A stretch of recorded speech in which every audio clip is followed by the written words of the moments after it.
And I said, listen, if I'm not out, don't ring the doorbell or whatever. So we'll be good.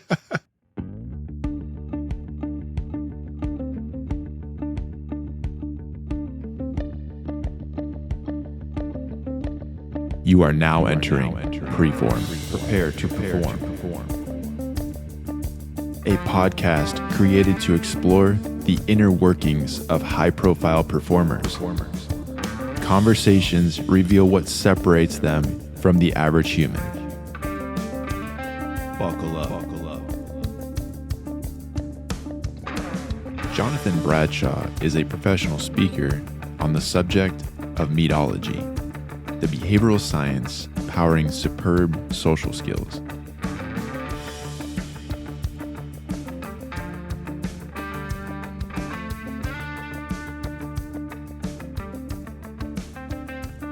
He has spoken to audiences in over 30 countries on how humans can better connect, interact, and communicate. His proven track record has empowered him with the tools required for success on international stages. Here's our conversation on preFORM.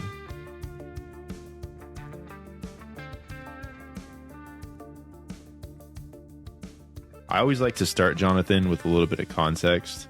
You have an interesting career, of course, but let's go back to where you're from and how that really built up your mentality to where you are now as a business professional. I think in a professional sense, the background in just having a normal job forward in sales has helped me.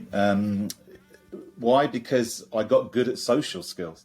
That really, I think if we look at our life as humans, and I know I'm biased based on what I work in, but how we connect, interact, and communicate with other human beings can often be looked at as the foundation of success in so many ways. And just having a job that forced me as a relatively shy kid to go out and meet people from about 14 in the UK, Saturday job when I was a kid, being forced to interact socially, that's a really big influence on my life, really. And I don't think I'd be where I am now if I hadn't been forced to get better in those social situations, really. And that really puts you in a place where you could start to develop your own platform. But before we get there, I want to go into your job, your career. And that was almost the stepping stone for you to develop your own personal platform. So how did that develop you into this new level of human, if you will? I've been very lucky, Ford. That's the truth. And to put a bit more meat on the bone, what I had to do in my job, so I'm being paid as an employee, was to speak in public. I was in sales, and that often forced me to present, and that was quite a common situation. And so I was in the lucky position of being paid to practice. I didn't know it at the time, obviously, but I was being paid to practice what has become my profession and my career. And that really is the lucky situation I was in. I was failing, failing, but I had to keep going. There was no option. And that really was the seeds for success when it comes to public speaking, to be honest. That ability, that chance to go up again when I hadn't been so good, feel the fear, carry on, get a little bit better each time. It was microscopic improvements each time, but I did it so many times. Ultimately, I got quite good at it. I was going to ask who was providing you with that feedback, or was really that just a self-analysis of what was happening each rep along the way? Well, you'll know this because of what you do as well. I think it was an internal observation initially of the emotional terror I was going through. How terrified was I? So let's forget about what I was saying and how I was saying it. When it comes to public speaking, if you ask most people, it's the emotional reaction to standing up in front of many people. That's the first hurdle to come over, to overcome, should I say. So really, it was just I was self-aware that I was getting less terrified when I stood up in front of people. And I worked in advertising sales. It was a very different. This is 93, 94, 95, having just graduated. That was the hugely terrifying time. The first, maybe even decade, to be honest. The first few years doing it. So it was an internal observation of my emotional reaction. And was it purely by way of repetition that you got better, or were there certain practices that you were able to incorporate to become a better speaker each time you were able to have that opportunity? I think a bit of both. A great question. A bit of both. One of the things people say when you have a sort of accident or a difficult experience to get back on the bike, try it again very quickly. And I was forced to do that. So just exposure. It wasn't therapy, obviously, in a formal sense, but it was just that obligation to expose myself to those emotions. Over time, this just gradually our body tends to react emotionally slightly less. But then, to your second point, that certainly happened. I was aware, thinking, well, okay, there was some. I mean, to be practical, there was some kind of awareness that my midriff. There was a centering there in a physical sense and an emotional sense, and that related to posture. It related to breathing, and so honestly, I'm pretty self-taught. I haven't read any books on how to be a public speaker. Most of it's come from observing what I'm doing and trying to do more of the things that work and less of the things that don't, which I guess is very much related to performance, isn't it? What other practices do you currently utilize before you get onto a stage? Well, confidence comes from knowing your material for a start. So that's something you can do in a practical sense. You can make sure you are very familiar with the material you're delivering. And that's really important. And I think, practice.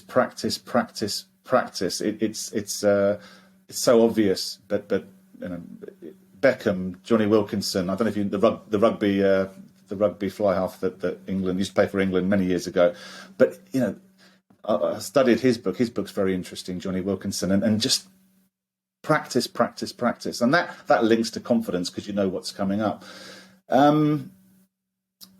I visualize, absolutely, I do visualize. I could present to the wall behind me as with much passion and enthusiasm as I could present to 2,000 people. I've got that ability to. It looks stupid if anyone saw me because I'm smiling and I'm being engaged, and there's absolutely nobody there. That's probably a learned skill. That's a behaviour that I've certainly worked on very much.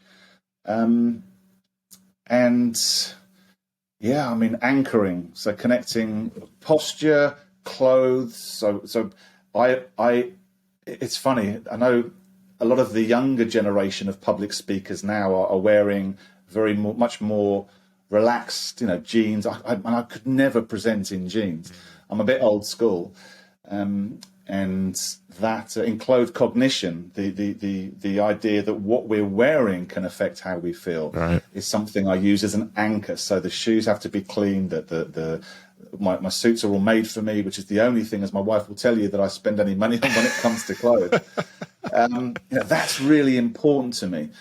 And although this isn't necessarily very specific, Ford, routine. When it comes to performance, I find routine is really important. So I do the same things. I try and have that routine because when you're on stage, every stage is different. And so what I'm trying to do is create that familiarity that means I can be in Sydney or Moscow or Rio, and there's still that element that feels familiar to me. And for me, and I think, when it comes to performance, lots of performance specialists will advocate that, as I'm sure you do, that repetition in the sporting world as well. That when it comes to muscle memory, I'm thinking, although it's a different area, is really, really important to me. Let's talk a little bit about those routines, if you don't mind sharing with the audience. What is your routine as Jonathan Bradshaw approaches this stage? Does it start 5 minutes before you're coming out? Is it right when your bio is said? Is it when you're in the hotel in the morning and you're fixing a cup of coffee or having your breakfast? I mean, when does this formalized routine that you've built over the years begin for you? And what does that look like? Walk us through that. Okay, well, let's split that up. Let's assume for a moment that in terms of there's a macro and a micro element to this. There's macro preparation, which is if I'm doing a gala dinner or hosting a ceremony, that's all new content. So let's assume that the macro element has been done weeks before, because that's obviously not going to be happening in the day or two before. So let's drill down to micro to answer your question. So visualization will start. Yeah, I mean, the day before for sure. I'll have to go. So let's try and get this practical.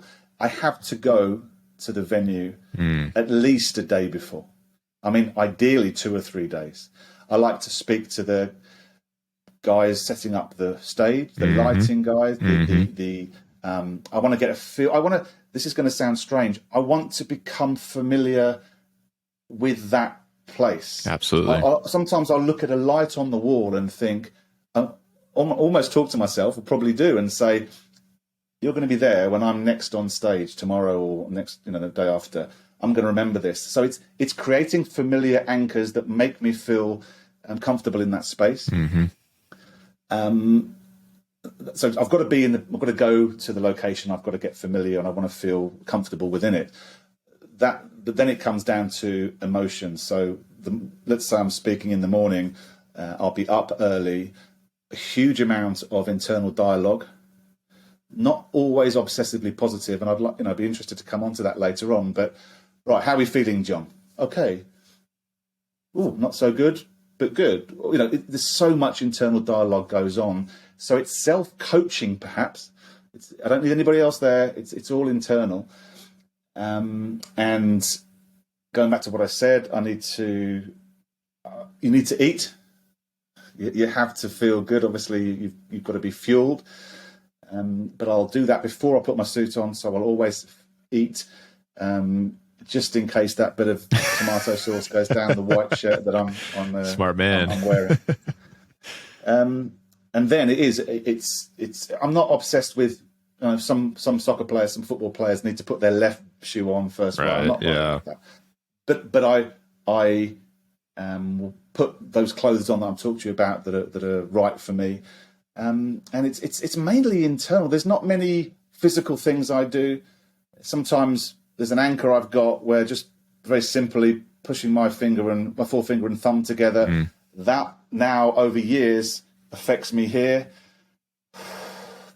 Anybody can build an anchor. There doesn't have to be that. It can be a number of things. It could be smell. It could be music, couldn't it? I tend to use that.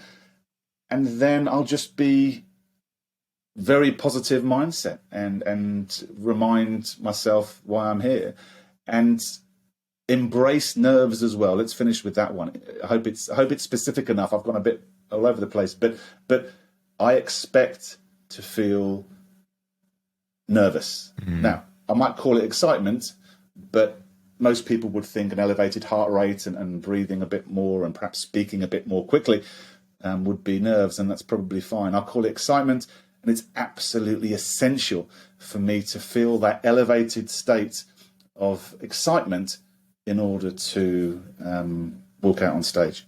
Right. It's that sense of equilibrium between I'm not nervous, but I'm not completely relaxed. I'm right there in the middle, and I've done the things that I need to do to make sure that I find myself in that space. And that way, when your first word comes out, you're dialed in. Yeah, it's that dichotomy, Ford, between wanting to have as much control of the situation as possible, routine, all that kind of stuff, which we can control, but ultimately knowing when it comes to this kind of performance that we're not in control. I mean, we're not in control of much, actually. Right. Sometimes that's quite good to remember, and that's a positive for me. But I've controlled as much as I can. I've got confidence in my ability. I know what I'm going to say and the content. And then it really is a bit like flicking a domino and a big line of dominoes, because any speaker will tell you when you walk out, obviously you can't say, excuse me, just can we stop a minute? It's a live event. Right. And that's what gives me the excitement that I need. It is a little bit of terror that I mentioned to you back in 93, 94, 95. There's still an element that is absolutely terrifying, and I love it. That's so interesting. Before we get into where you're about to go in the upcoming months, let's go into the middle of this equation, right? So you started in 1993, 4, 5 in this advertising session, and you're learning through repetition and experience, and you're doing this for quite a while. But along the way, you have a thought to build your own platform, which is Meetology. Can you share a little bit more about what that is all about and where you've taken that? You've been to so many different countries and so much different experience. Share a little bit about that journey with the listeners. In those years, certainly towards the end of that time, I have a very passionate interest in behavioral science. So irrelevant to my job, which I was just doing, still in sales at that point, in business development, every week or two, I'd read Scientific American Mind. As you see behind, there's a bunch of books. I buy books all about behavioral science, about human behavior. Mm-hmm. And what came out of that organically was a particular passion in how we interact as humans. And to cut a long story short, the stars aligned.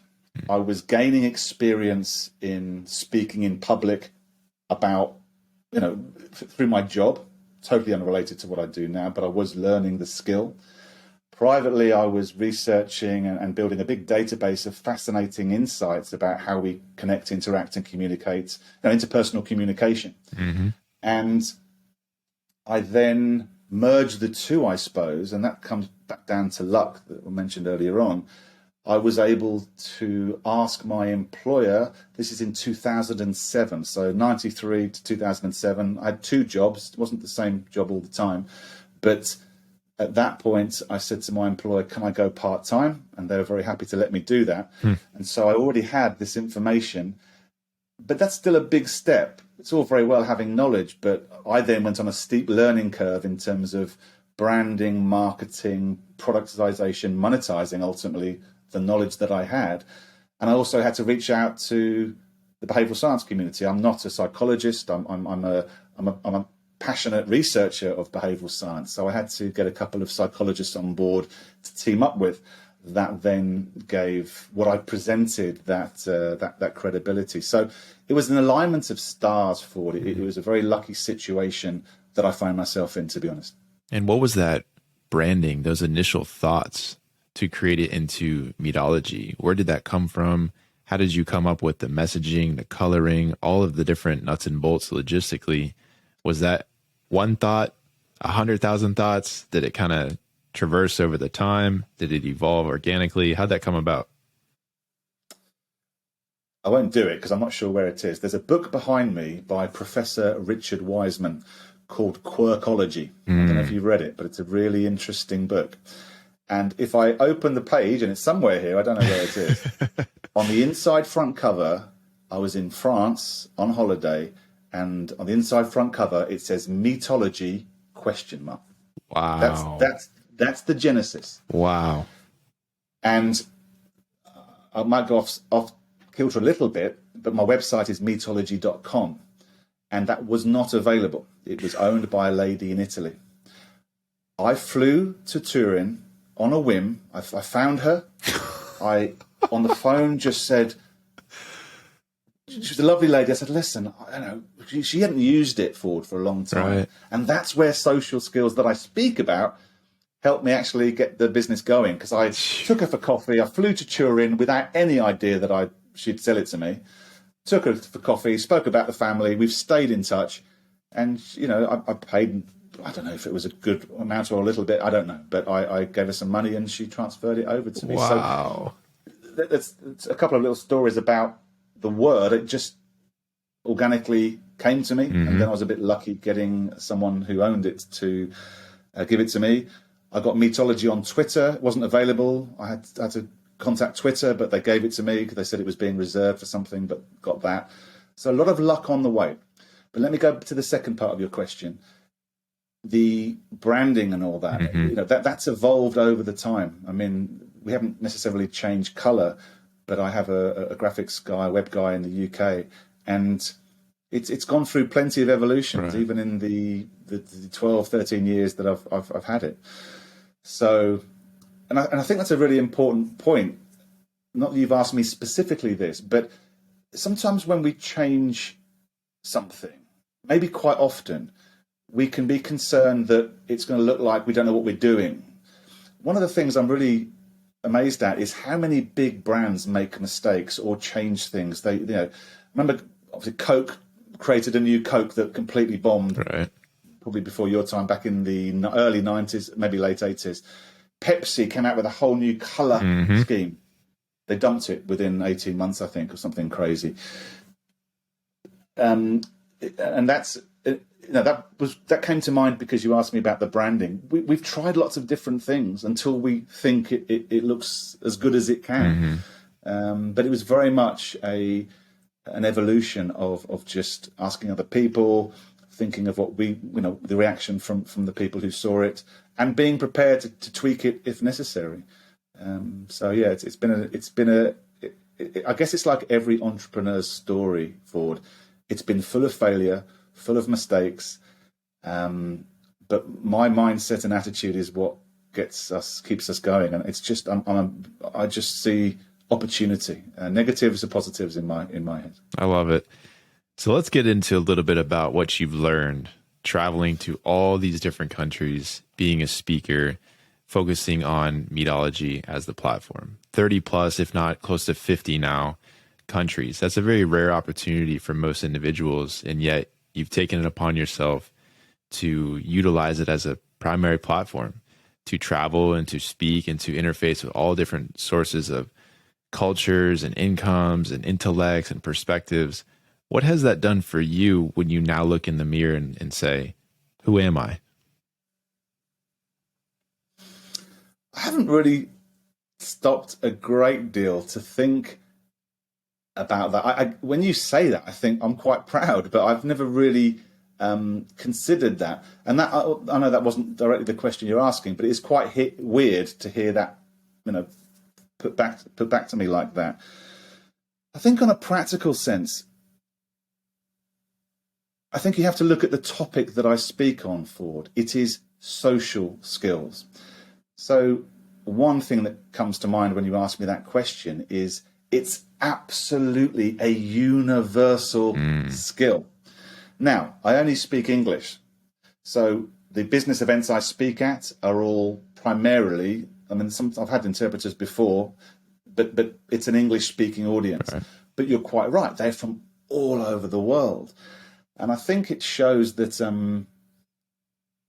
social skills is such a universal, our ability as men and women to interact with each other, to bond, to connect, to collaborate in a social situation. I mean, it's a throwaway comment, a throwaway line, isn't it? We're social creatures, but we absolutely are. So on one level, I think it's just showing me that from all the countries I've spoken in, the interest, the passion, the excitement when we do behavioural experiments in the training or the keynote, it's fascinating for people. Oh, you feel like that? Oh, look what happens when I smile. That affects you that way. Mm-hmm. Oh, your mirror neurons are making you smile as well. All this really interesting stuff, and it's a universal language. I really think that I'm lucky to have picked a topic that has that international appeal, I suppose. But in terms of travel, I've been lucky enough. I went my first plane journey. I was 18, so I was pretty old, the most perhaps. But I've been lucky through all my career when I was an employee as well to have travelled as well. And it has to be one of the best things one can do to gain perspective and insight on this pretty small planet. I know it's huge, but relatively small in the universe, and it really gives you a sense of where you sit. And it's been tremendously rewarding being able to do what I've done in the last 14 years, and indeed on my career before that. So a follow-up question to these countries that you've been to. Give us your top 3, and it doesn't have to be favorite. It doesn't have to be a certain tag to it, but top 3 salient, most memorable, and why have those impacted you the most? England, UK aside, because London is very special to me. I lived just an hour from there, and I've left the UK now, so that's always going to be my top one. But I'm going to put that aside because that's a given. I've always had a fantastic time in Mexico, Mexico City, yep. Veracruz, Puebla. I've been all over. Mexicans and Mexico. Mexico City has to be one of the most incredible places I've ever been to. It's pretty wild. Very, very incredible. So I enjoyed speaking in Mexico City. Spoken there a few times. Goodness me. I knew it was going to be a tough follow-up. it was. Well, my other 2, New York and Chicago, are my cities. Yeah. I know my top 3 cities actually. America, your country is it's not really fair to call it a country because it's so diverse. You can have so many different experiences. I really enjoyed Salt Lake City and that area southwest of that down. When I've spoken there, I've gone down around, but I guess that's a bit of a private vacation afterwards. I've spoken in Reykjavik in Iceland, and that's a very, very special place. Wow. The volcanic activity there is very, very interesting. So let's go. I love natural beauty, so let's go Iceland up there, absolutely. Mexico, and I mean, this might sound a bit strange to some people, and it's another huge country, but Russia.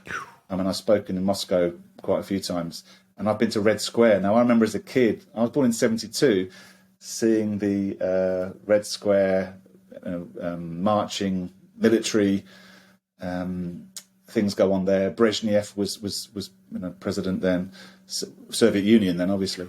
When I was there, I was like, I can't believe that's the Kremlin and I'm in Red Square. So let's go Russia, Iceland, and Mexico. Awesome. And try and not make it a hugely long answer. Very cool. So with all this experience, Jonathan, over the years, and you work yourself into this opportunity where you have a lot of reps, a lot of reps, and you're now realizing, as you mentioned before on our intro call, your life is in decades, in these 10-year chapters. And you're getting into a new decade, not only with your life, but also with your profession. And you're going through a complete redesign. And you are shifting into now coaching to be able to return the investment, give back, pay it forward. Speak a little bit on what you're going to do with that intention and how you're going to make a bigger impact moving forward. Thank you. I'm going to change. That's what I'm going to do, and that's a word that is obviously has ramifications in different ways for different people.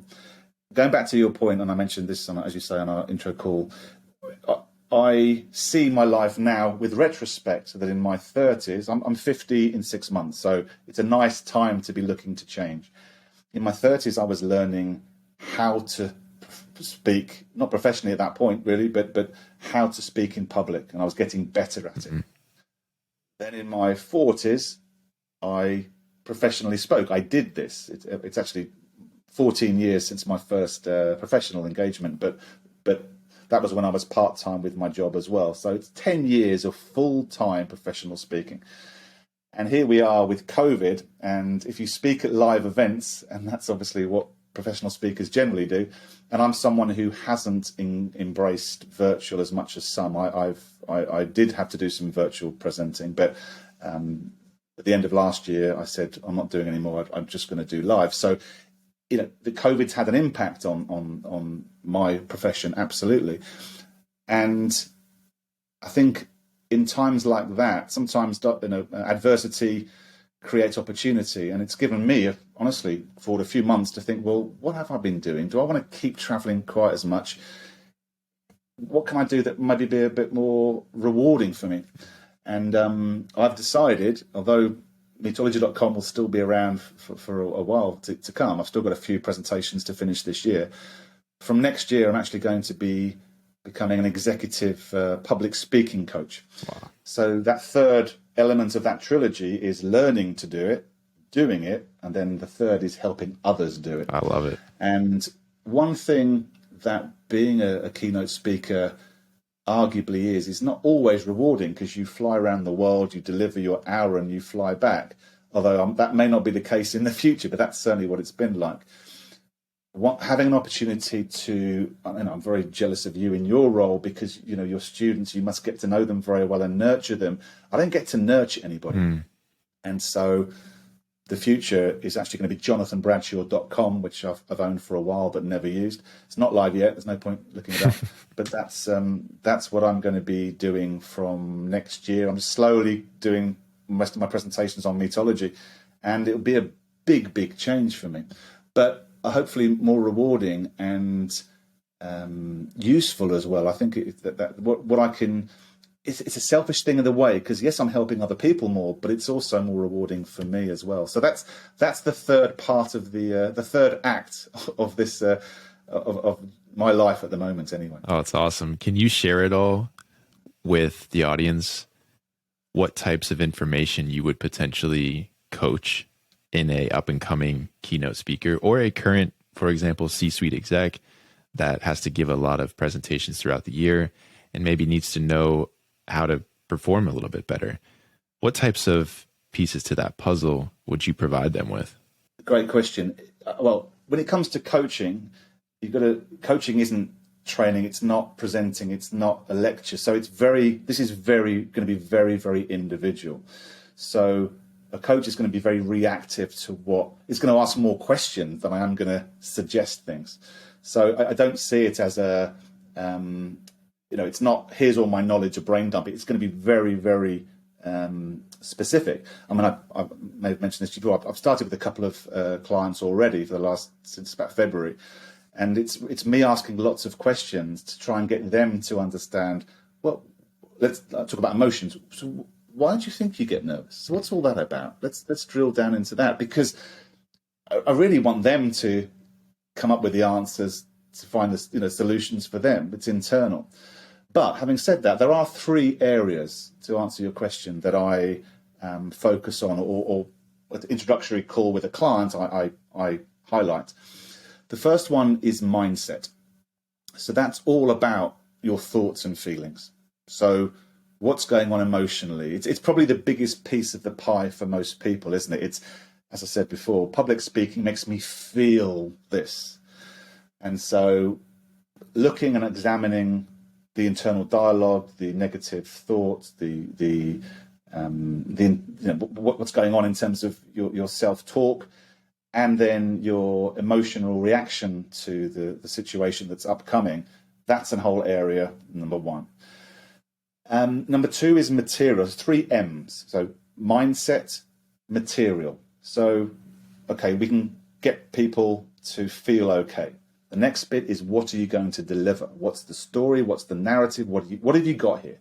Is it a sales presentation? What's the goal? And what's the content you've got? And how can we look at that and create a really powerful message with the data or the information or the story that you've got? And then the final M is mastery.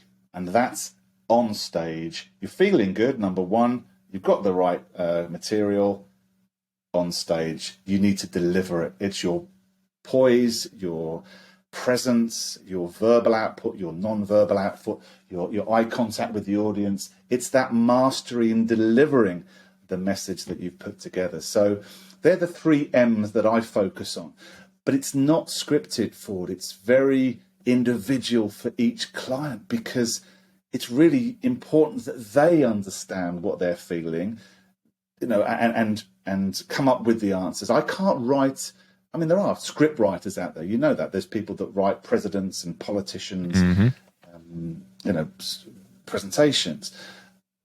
I can't. What I might do if I were in their situation is slightly irrelevant they've got to feel right with it because it's got to be authentic. So we bounce ideas back and forth, but my clients, have to own it. But mindset, material, mastery, they're the 3 areas I focus on. It's really interesting, Jonathan, because you're essentially coaching individuals on something that arguably is the most fearful thing that most people do in their life. And, regardless of their occupation or their title, most of these individuals will still have that fear. So within this mindset, material, and mastery, there's a fear line that threads throughout. So how do you almost get them to recognize fear, going back to our earlier point, that anxiety, that anxiousness as a tool that they could use towards that mastery? Because they've built their mindset, they have their materials, but maybe there's still a little bit of fear that is blocking them from performing at a high level. So what is your reframe for them to say, hey, this is a good thing that you feel this way? Do you use your personal experience, or are there tools that you add for their toolkit? Certainly use personal experience, because one of the things that really is true is that I can say to them, I've been there. This is normal. I promise you, this is what most people feel. And this is certainly what I felt. I mean, I literally couldn't speak when I first started back in 93. I could not, my mouth would not open. Wow. Someone came up to me after one of the first presentations I ever did and said, I didn't know what your first sentence was. So that, that comparison and honesty, I think, helps.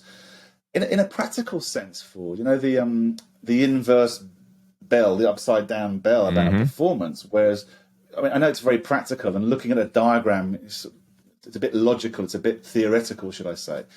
But asking someone, listen, think about a time where nerves have been beneficial to you. Think about a time where being excited and energized and up has been useful. And there are times in our lives when that is needed. Fight or flight is that elevated state of reaction. Right.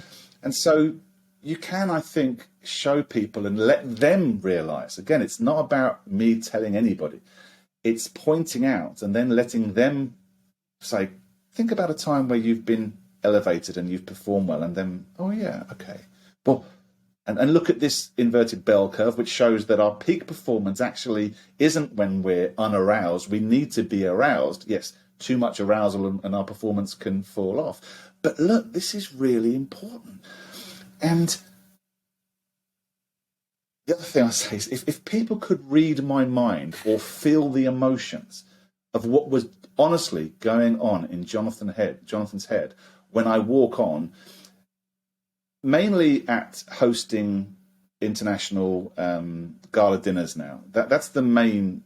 That's a far more elevated sense of nerves for me, or excitement, than the Meetology keynote, because I've done that so many times. But so much of it is about filtering out that so the audience can't see it, and saying to them, this is, if you could feel what I feel, it really is still, even after 14 years, tremendously terrifying in certain occasions. Wow. So it's empathy, it's asking them to trust you, but there's a bit of logic and theory in there in terms of a bell curve, but it's really getting them to dive deeper into their nerves and that thread that you mentioned going through, and start exploring it, start unpacking it. It's not that it's not logical, it's not that it shouldn't happen, it's just that it's about accepting it as a friend rather than an enemy. Jonathan, if anyone has the right coach, it's going to be you, man. I just really am fascinated by your career, by your knowledge, your experience, where you've taken this, globally. You've been all over the world, and yet you're still vulnerable, and you're still willing to share that you were once afraid, and you still feel some sort of fear, but you've used that now in order to unlock your potential and to perform at your highest level. So I can only imagine what some of your clients are already experiencing. And of course, as you traverse into this new decade of your life and the rebrand, to see where they're going to take that. That's what's really exciting. And I know that my audience and your audience as well will be looking forward to following your journey. Where's one of the best places we can follow? Meetology.com. You can sign up to get weekly videos. That's probably Perfect. the best thing right now forward, because I'll be communicating the change over to jonathanbradshaw.com. Awesome episode. I really do appreciate it. And we will be looking forward to following your next step along the way. Well, I appreciate the invite, Ford, and I'm really genuinely interested in not only what you have done, but what you're going to be doing with this and your future ventures. So I'll be looking out and hopefully staying in touch. I'm thrilled to be asked on. Thank you. Are you ready to optimize? perfor Humans is the evidence-based approach to optimal performance, health, and well-being.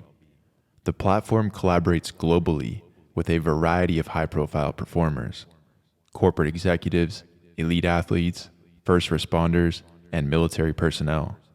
perfor Humans offers private consultation and live webinars designed for individuals, small groups, and large audiences.